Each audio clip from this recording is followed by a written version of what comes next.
Assalamualaikum warahmatullahi wabarakatuh. Alhamdulillahirrabbilalamin. Wassalatu wassalamu ala asrofil anbiya'i wal mursalin wa ala alihi wa sahbihi ajma'in, amma ba'du. Puji syukur kehadiran Allah Subhanahu wa Ta'ala yang telah melimpahkan rahmat dan karunia-Nya kepada kita hingga saat ini. Tak lupa salawat serta salam semoga tercurahkan kepada junjungan kita Nabi Muhammad Sallallahu Alaihi Wasallam. Teman-teman yang dirahmati Allah Subhanahu Wa Taala, pada kesempatan kali ini saya Nurul Arifah akan memberikan sedikit penjelasan mengenai taubat. Setiap manusia pasti pernah melakukan kesalahan. Tidak ada manusia yang benar-benar lepas dari dosa, baik itu dosa kecil maupun dosa besar. Segala perbuatan dosa yang diperbuat manusia tentu dapat diampuni oleh Allah Subhanahu wa Ta'ala asalkan kita mau bertaubat.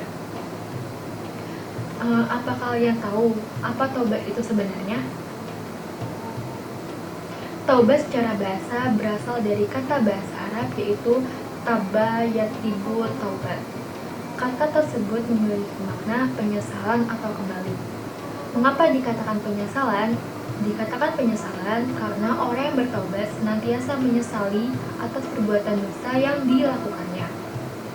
Sedangkan makna kembali menunjukkan komitmen orang yang bertaubat untuk kembali ke jalan yang benar, yaitu jalan yang digariskan oleh Allah Subhanahu wa Ta'ala.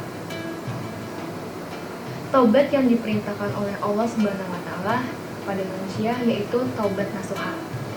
Taubat nasuha memiliki makna taubat yang sesungguhnya.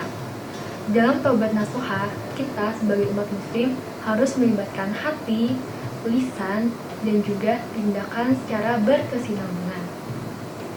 Merasakan penyesalan dengan hati, beristighfar dengan lisan, menghindar serta menjauhi dosa, dan ketenangan hati untuk tidak melakukan kembali dosa di masa lalu.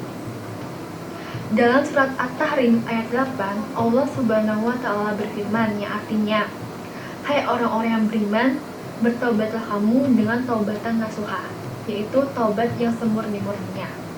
Mudah-mudahan Rabbmu mengampuni segala kesalahan-kesalahanmu dan memasukkanmu ke dalam surga yang di bawahnya mengalir sungai-sungai. Taubat nasuha memiliki beberapa syarat. Syarat yang pertama yaitu ikhlas. Taubat harus dilaksanakan dengan ikhlas. Karena dengan keikhlasan itu berarti orang yang bertaubat senantiasa mengharapkan ridho dari Allah Subhanahu wa Ta'ala. Yang kedua adalah menyesali atas perbuatan dosa yang dilakukan dengan harap tidak akan kembali mengulangi dosa tersebut. Yang ketiga, segera berhenti dari perbuatan dosa yang dilakukan seketika itu juga.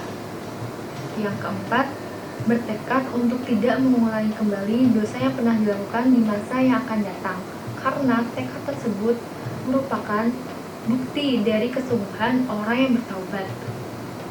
Yang kelima, taubat itu dilakukan bukan pada saat waktu penerimaan taubat habis. Jika dilakukan pada waktu tersebut, maka taubat itu tidak akan diterima oleh Allah Subhanahu wa Ta'ala. Berakhirnya waktu penerimaan taubat terdapat dua macam.